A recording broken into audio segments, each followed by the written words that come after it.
Hello and welcome. It's a good day to be on the farm. My name is Chuck, and this is Calmsden, episode 9. And in today's episode, we're actually going to mow and bale and wrap some bales from the secret field back here behind the pig enclosure. So if you go through these bushes back here into this little area, there's this section on the map that appears to be all treed in right here, where we currently are, that you own, but it's not full of trees. So there's some grass back here that we can take care of and go ahead and mow and bale and do all the things with. So that's what we're going to do in this episode, or at least at the beginning of this episode, is get all of this mowed and baled. And then I think we're going to go ahead and wrap it so that we can get some cows going on this field as well, or we can use it to feed our cows, So anyway, hang in there with me. We're going to go ahead and time lapse this thing, and I'll be back with you guys in just a second. All right, hang in there.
All right, and we've wrapped up the mowing, so we're going to go ahead and exit here, park up that mower, and take a look at our map. You can see this is all harvest data now that we're in precision farming, so you can see where that field is inside those trees.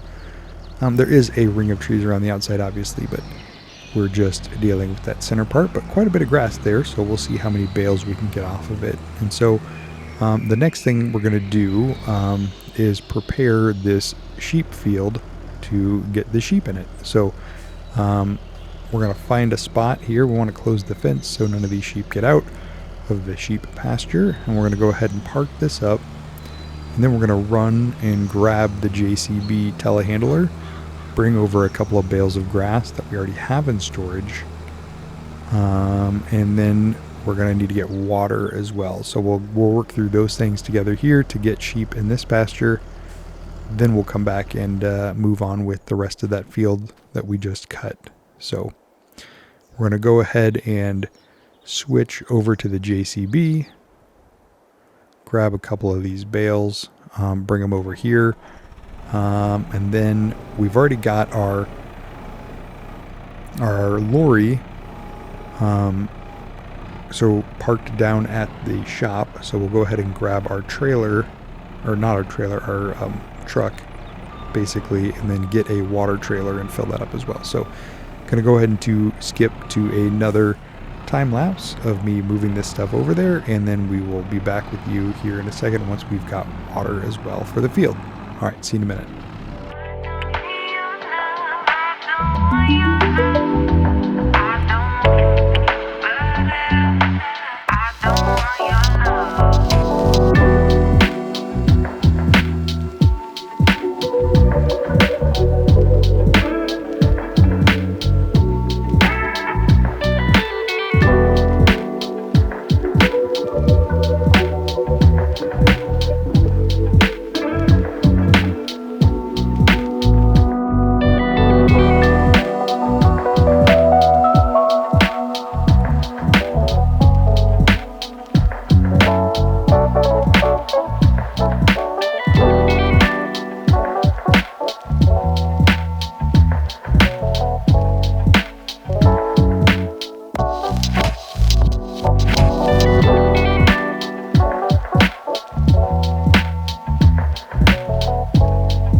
All right, and we're back.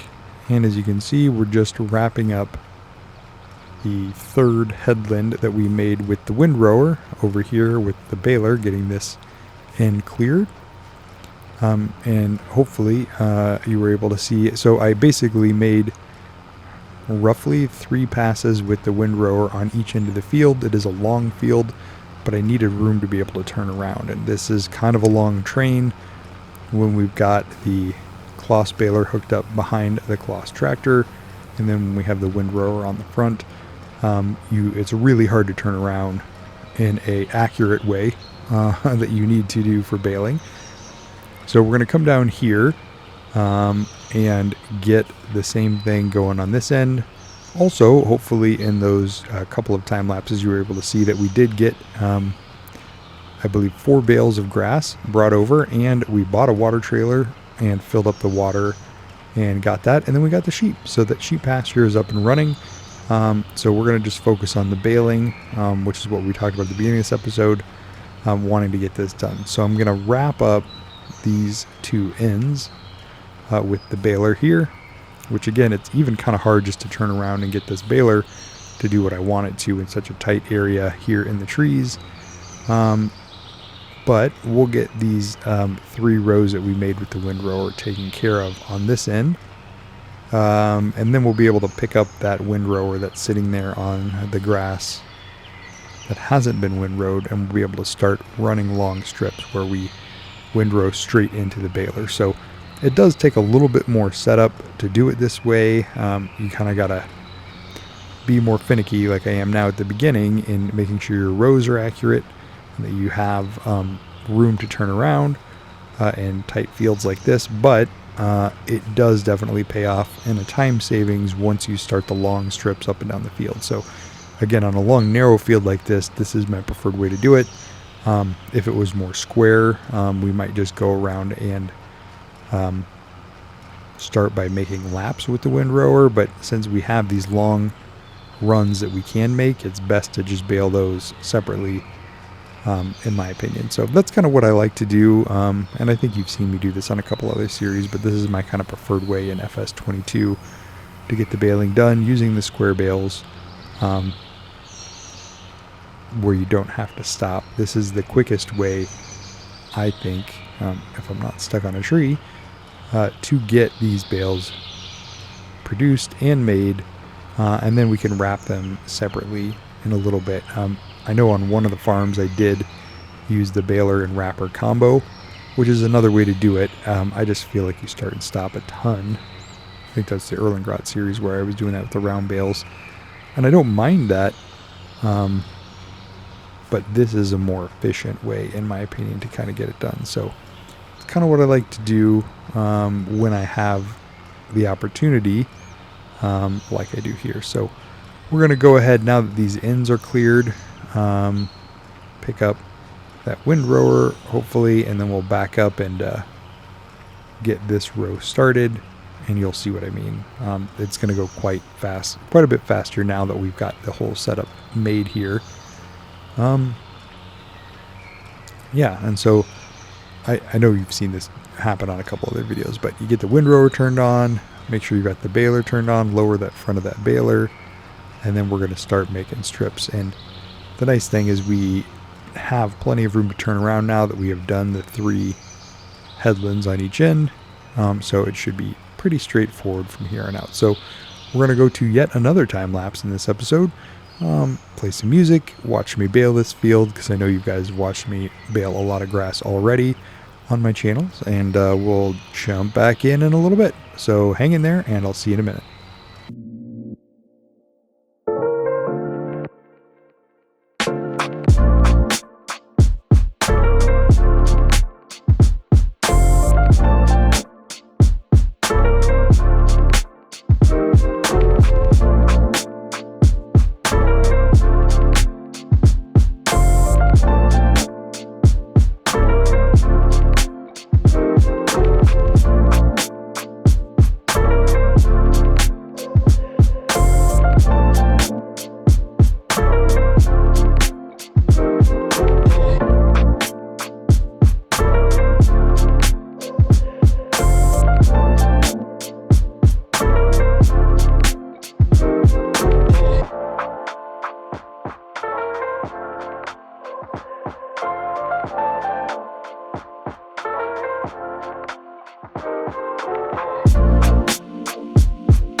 And we're back again. So as you can see, we got that all baled up, and we're going to go ahead and spit out these last couple of bales, and then let's check and see how many we've got on the field here. A good amount, I think.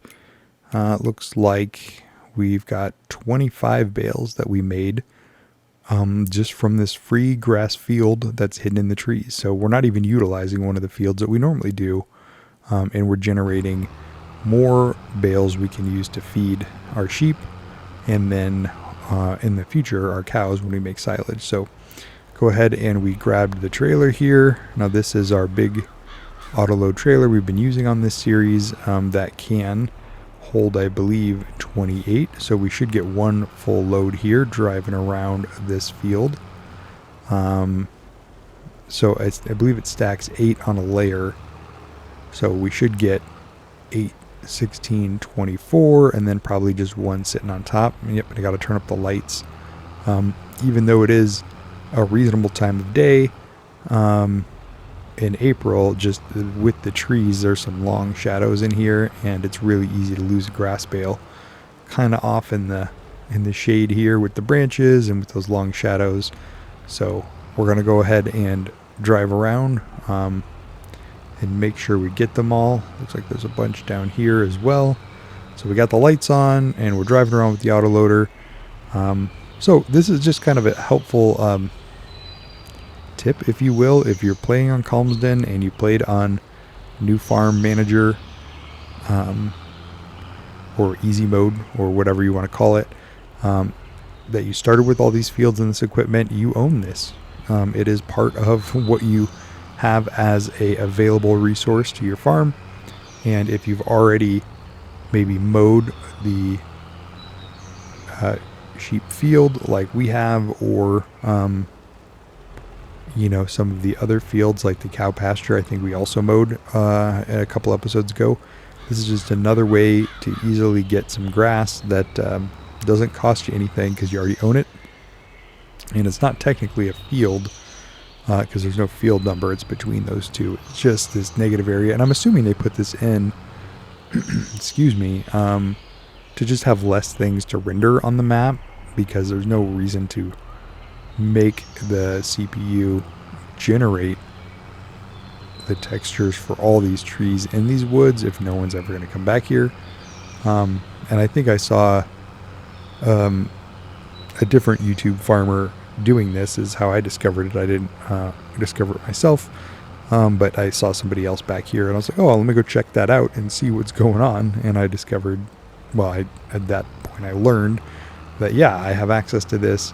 There's a couple different ways in, but I find the easiest way is over here. That comes out the back of the pig area. And we don't have pigs yet, so it makes it real easy to get in and out. And as you can see, we got the full load with the one on top. So we've got 25 bales here, and we're going to go drop them over by where we normally store our bales. Actually, we'll do that in a minute because we already have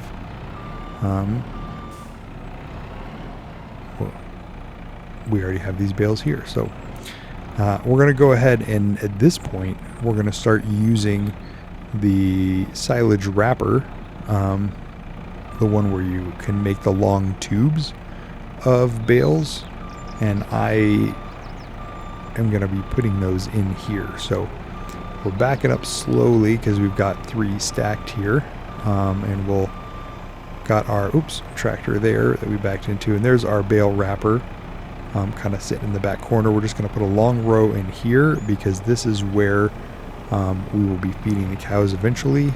And not high enough. We're pushing that thing back. I don't think this is the recommended way to do this. Yeah, look, it's we got them stacked, but they're falling all over the place. So that's wrapping the first one, but that did not work. I wanted to see if we could save a little time, but it doesn't look like it's going to work like that. So we're going to go ahead and just have to feed these in one at a time, and maybe even straighten out the baler here in a second, because we don't want we're not able to move this row of wrapped bales once we have them wrapped. It becomes really heavy, obviously, because each one of these weighs, what is that, 8,000 liters. So, but anyway, we get those loaded in like so, and that's going to push them kind of all the way back to the corner, but it's not touching anything, so that's just about right. It's going to start wrapping this long tube of grass bales, which will eventually turn into silage. And then this is the cow. I gotta move that tractor, but anyway, this is the cow pen. So eventually we'll have cows on this farm as well, and so might as well have the silage here where it's easy to access while we let it age and ferment. Now, I don't know logistically how well this would actually work if you left wrapped bales indoors. I believe that there needs to be a reasonable amount of sunshine to heat up the silage bales in the wrapper. Kind of steams it, if you will, when you're getting a lot of sun in the summer. So I don't know if they would, I mean, I'm sure eventually they would rot and ferment and turn to silage, but I bet if you did it indoors in real life, it would probably take longer. We're going to just adjust this a little bit to try to straighten that out.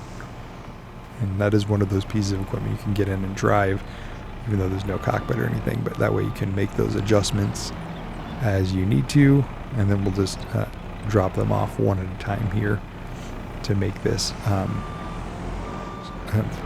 I've heard it referred to as sausage, like a silage sausage, because you're kind of wrapping the different links. It works a little bit better in that metaphor. If you're doing round bales, not square bales, but this is still same thing applies. Put them in here, you let them age, and then you can kind of walk down the row and see how aged they really are. And in addition, you can also unwrap them once they're fermented completely. Once they're 100%, you can actually click on them and unwrap them, and that's how you get them out of the long tube so that you can transport them. So then they look like brown bales basically, so not light tan like the straw bales, and not green like the grass and the hay bales, but no, they're like a brown. I'm sure you've seen them, but so they make the silage bales, and they're a little bit smaller actually. When they're all said and done, they're not quite as wide if you put them next to a grass bale or hay bale, which makes sense because you're losing some of that mass in the fermenting process. And so they wouldn't be quite as big once they've broken down because they've compacted quite a bit as well. So anyway, but yeah, for our purposes, it makes sense to me to stack these in here and just have them ready. And I want to get the silage going now so that we can start mixing our TMR here in the future. Once we get the cows up and running. Oh, and I cut that corner. It's a little bit tight here. This is probably not where I would drop them off next time to bring them in here. I'm going to bring them close, but we don't need to put them right there. It's a little bit of a tight turn to back up. And again, when you're doing things with 3 bales stacked on your telehandler like this, you just want to take it slow. You're not in a hurry because you're just going to scatter bales everywhere, and it's going to be even harder to pick them up and take longer. So taking a little care and moving those around and getting those stacked is always what I would recommend. And I'm sure you guys are familiar with that process, but this telehandler is super nice. It works really well in these tight spaces. It doesn't have too much trouble getting around. And now that we're a little bit farther back, we're not going to run into that Klaus tractor anymore either. Hopefully, it's out of the way enough that we can get this done. And so we're going to go ahead and get these all wrapped, like I said, and then we'll let them ferment for a couple of months, and then eventually we'll maybe get some cows going on this one as well. So, but overall, a very productive episode. I would say we got that field baled, or mowed, excuse me, and then baled, and we took some of the grass that we had stored in the building across the street from here and got those sheep up and running, fed and watered, and then we can use that same water tank to water the cows over here if they need it. I don't think this one does. I think this one's big enough that we don't have to add water to it. It's just the sheep field although it's a really big pasture, it doesn't have a building there, so there's no running water over there. So anyway, yeah, but look at this. This is, I mean, how many have we put in there? 9 or 12? I think 9. But yeah, it makes a nice little row. And then we'll come back in here. Obviously a little jump cut there. We went and got some more stacked and then started recording again. So we got to the point where we couldn't get to the end there at all. We couldn't fit. So we start in a second row here, which is what I would recommend if you find yourselves in this situation, is don't run it all the way up to the end where you can't get that bale wrapper out and where you can't reach the bales. I would just start a second row like this. So, and I was just having a hard time turning around at the end there, which nobody wants. We want this to be easy and accessible for when we are going to be mixing in our mixing wagon later. So I think this is kind of the best way I would recommend doing it if you want to store them over here. If you want to store them out in a field, that's totally fine too. We could throw them out in the cow pasture behind the field and get some sunlight on them to help the fermentation process. And that probably is how the farmer would really do it, because they would kind of clutter up the shed here. But this is going to work for our purposes just fine. Anyway, I know it's been a couple of weeks, maybe even a month since I released a Calmsden episode. This was recorded quite a while ago, actually. I'm just clearing out some old footage that I had saved on my PS5 and wanted to get this. But I had put this episode together, at least all the clips, without the editing and the time lapses and the music and all that. But I had kind of saved all these clips together a while ago when I was playing Calmsden more than I am now. But I thought this was a really nice episode. We're moving grass forward, and we're getting the sheep up and running. So we're finally getting some more animals other than just those chickens that we haven't done really anything with, other than dumped a load of grain in and bought chicks.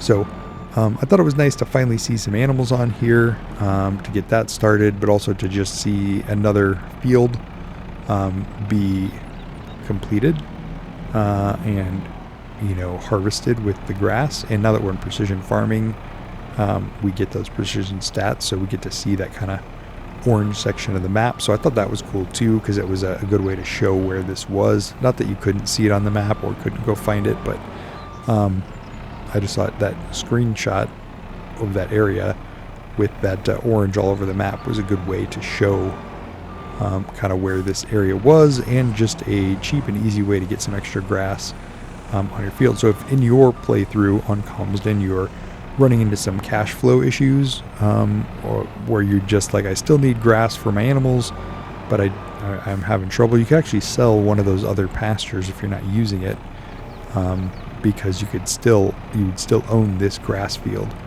in the back there. So you could probably make do with, like, if we were just, for example, only running sheep and not doing cows, we could actually sell this cow pasture behind this field, which I think would also maybe sell this building, but keep that secret field over there for the sheep in general. So I just thought it would be a nice tip to kind of put out there, and just a nice way to kind of check back in on this farm and see how we're doing.